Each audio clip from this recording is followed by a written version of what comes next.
Zeliščarski center v nastajanju bo tudi vaše delo. Kateri bodo glavni poudarki? Glavno pri tem centru se mi zdi ravno povezovanje med zeliščarji, med kmetje, ki lahko začnejo pridelovati tudi zelišča, in v bistvu med uporabniki. Povezovanje in znanja, in izkušenj, informacij in seveda tudi zeliščarskega materiala. V tem parku, kot ste omenili, raste že kar precej zelišč. Ali načrtujete tudi saditev novih, oziroma odkot vse boste pridobivali zelišča za njihovo pridelavo?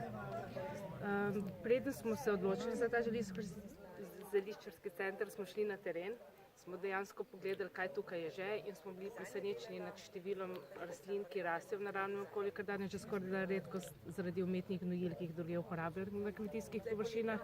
In mislim, da to, kar raste, da mora ostati tukaj, kar raste, in v bistvu bomo nabirali stvari iz narave, seveda ne z uničevalnim namenom, ampak z namenom, da se tudi stvari ohranjajo.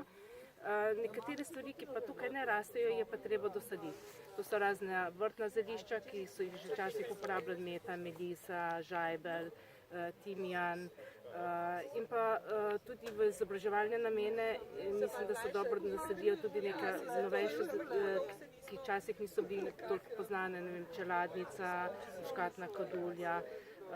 Vedno več prihaja k nam zdravilnih rastlin iz Južne Amerike, tudi ta ognjiče, recimo njegovo domovanje je iz Mehike. Zato je pri nas kot enoletnica, ki se treba vsako leto sijati. In take stvari je pač treba predelovati.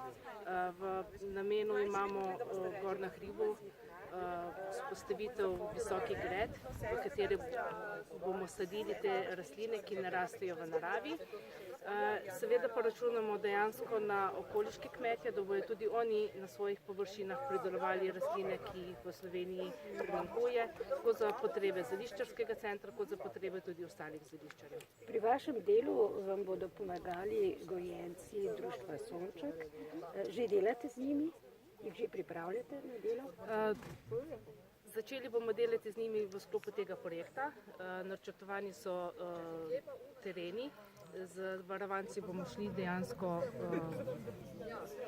v teren, spoznavati zelišča. Nabirali bomo, da bomo herbari, jih bomo utipali, okušali, povedali, zakaj zdravijo, kako ravnati z njimi, kako se sušijo, katera zelišča se skupaj mešajo, katera ne. In v bistvu bomo na tak način izobraževali, da bodo dobili potrebno znanje potem za delo naprej. Se pa že deloma družite z njimi, kako sprejemajo ta način spoznavanja in zelišč in sploh možnosti za delo? Mislim, da so zelo veseli, da jih to zanima, da so navdušeni, kažejo velik interes za zanimanje, kar je pa mislim, da osnova, da je delo potem uspešno. Hvala lepa.